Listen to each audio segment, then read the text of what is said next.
Hindi inaasahan. Nakuha ng Pilipinas ang grant ng Giant Monster warship mula sa South Korea. Sa gitna ng Seoul, isang makasaysayang anunsyo ang umalinggaw-ngaw sa mataong kalye at matatayog na skyscraper.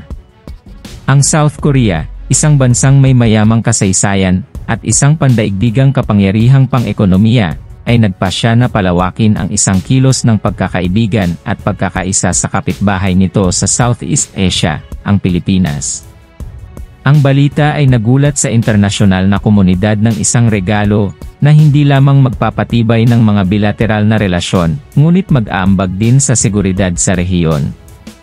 Nagsimula ang lahat sa isang state visit ni Pangulong Rodrigo Marcos Jr. sa Seoul, kung saan siya, at si South Korean President Moon Jae-in, ay nakipag-usap sa mga talakayan na higit pa sa tradisyonal na diplomatikong pagpapalitan. Ang dalawang pinuno ay nagbahagi ng isang pananaw sa pagpapaunlad ng mas malalim na koneksyon at pakikipagtulungan sa pagitan ng kanilang mga bansa. Ang South Korea, na kilala sa kanyang advanced na teknolohikal na kahusayan, ay nagpasya na gumawa ng isang kahanga-hangang kontribusyon sa mga kakayahan ng pagtatanggol sa dagat ng Pilipinas sa pamamagitan ng pag-aalok ng isang fleet ng mga makabagong anti-submarine warship nang walang bayad. Ang arkipelago ng Pilipinas, na napapaligiran ng malalawak na kahabaan ng karagatang Pasipiko, ay palaging nag-iisip sa seguridad nito sa dagat. Ang alok mula sa South Korea ay isang game changer, isang simbolo ng pagkabukas palad at pangako sa katatagan ng rehiyon. Ang mga barkong pandigma na nilagyan ng makabagong teknolohiya ay hindi lamang mga sisidlan ng bakal at sandata, kinakatawan nila ang nagtatagal na pagkakaibigan sa pagitan ng mga bansang pinaghihiwalay ng distansya, ngunit nagkakaisa sa layunin. Habang kumalat ang balita sa magkabilang bansa, isang alon ng pasasalamat ang bumalot sa Pilipinas. Ipinahayag ni Pangulong Marcos Jr. ang kanyang taos-pusong pasasalamat sa isang press conference sa Maynila, na binibigyang diin ang kahalagahan ng regalo sa pagpapatibay ng mga depensa ng bansa laban sa mga potensyal na banta sa dagat. Ang mga mamamayan ng Pilipinas, na kilala sa kanilang mainit na mabuting pakikitungo, ay gumanti ng labis na pasasalamat sa social media, na pinasalamatan ang South Korea para sa hindi pa nagagawang pagkilos na ito ng mabuting kalooban. Ang seremonya ng pagbibigay ay naganap sa mataong daungan ng Busan, isang patunay ng kadalubhasaan sa dagat ng South Korea. Ang mga barkong pandigma, makinis at kakilakilabot, ay nakatayong may pagmamalaki bilang simbolo ng walang hanggang ugnayan sa pagitan ng dalawang bansa. Dumalo ang mga dignitaryo mula sa dalawang bansa, mga opisyal ng militar, at mga tripulante na malapit nang magpatakbo ng mga sasakyang ito ng magkatabi. Nagpahayag ng talumpati si Pangulong Korea Selatan, na itinatampok ang kahalagahan ng pagtutulungan sa pagpapanatili ng katatagan ng rehiyon. Sa pagbibigay ng mga anti-submarine na barkong pandigma na ito sa Pilipinas, muling pinagtitibay namin ang aming pangako sa kapayapaan at seguridad sa rehiyon ng Asia-Pacific, deklara niya, na binibigyang diin ang pinagsamang responsibilidad ng dalawang bansa sa pangangalaga ng kanilang mga katubigan. Malugod na tinanggap ng delegasyon ng Pilipinas, sa pangunguna ni Defense Secretary, ang regalo, na nagpapahayag ng kanilang matinding pasasalamat sa mga mamamayan ng South Korea. Ito ay hindi lamang tungkol sa hardware. Ito ay tungkol sa nagtatagal na pagkakaibigan at pagkakaisa sa pagitan ng ating dalawang bansa, pahayag ni Kalihim Lorenzana, na kinikilala ang kahalagahan ng sandali. Ang mga barkong pandigma, na ngayon ay nasa ilalim ng command ng Philippine Navy, ay nagsimula sa kanilang unang paglalakbay sa malawak na kalawakan ng Pasipiko. Ang paglalakbay ay higit pa sa isang transit lamang, ito ay isang simbolikong paglalakbay ng pagkakaisa at pagtutulungan. Ang mga tripulante, isang halo ng Filipino at South Korean naval personnel, ay nagtulungan na nagtagumpay sa mga hadlang sa wika, mga pagkakaiba sa kultura upang matiyak ang tuloy-tuloy na pagsasama ng mga kakilakilabot na sasakyang ito sa armada ng Pilipinas. Ang mga sesyon ng pagsasanay at magkasanib na pagsasanay ay naganap sa mga tubig na nakapalibot sa kapuluan, na lumikha ng isang bono sa pagitan ng mga puwersa ng hukbong dagat ng parehong mga bansa.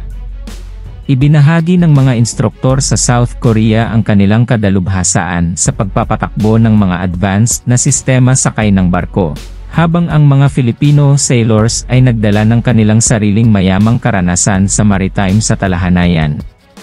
Ang pagpapalitan ng kaalaman at kasanayan ay nagbunga ng isang pakiramdam ng pakikipagkaibigan na nagpapatibay sa alyansa sa pagitan ng dalawang bansa. Habang ang mga barkong pandigma ay nagpapatrolya sa karagatan ng Pilipinas, ang kanilang presensya lamang ay nagpadala ng isang malakas na mensahe ng pagpigil sa mga potensyal na banta, at isang mensahe ng pagkakaisa sa mga bansang nagsusumikap para sa kapayapaan. Ang pakikipagtulungan ay lumampas pa sa maritime security, dahil ang South Korea at ang Pilipinas ay nakikibahagi sa magkasanib na mga proyekto sa pananaliksik, pagpapalitan ng kultura, at pakikipagsosyo sa ekonomiya na lalong nagpalalim sa ugnayan ng dalawang bansa.